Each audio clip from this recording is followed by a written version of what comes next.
দেখুন কিভাবে এই রেসিপিটা বানাবেন, খেতে অনেক মজা লাগে।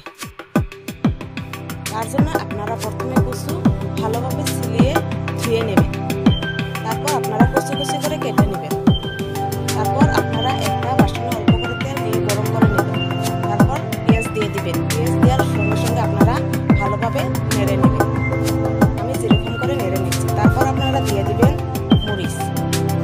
তারপর আপনারা ভালোভাবে নেড়ে নেবেন।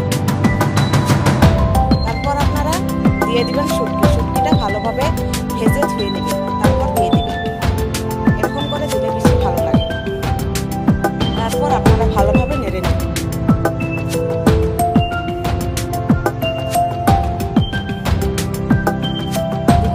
দেখা যাচ্ছে। তারপর আপনারা দিয়ে দিবেন। তারপর আপনারা ভালো করে নেড়ে নেবেন। এরকম করে রান্না করলে মজা লাগে। তারপর দিয়ে দিবেন লবণ, হলুদের গুঁড়ো, মরিচের গুঁড়ো।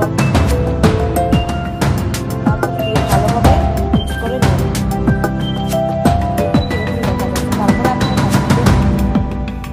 দেখুন তারপর 10 মিনিট পর ঘষায় দিচ্ছি কিরকম দেখা যাচ্ছে।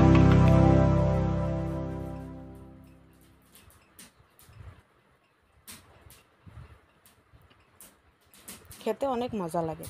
ফাইনালি আমার রেসিপিটা রেডি হয়ে গেল। ধন্যবাদ।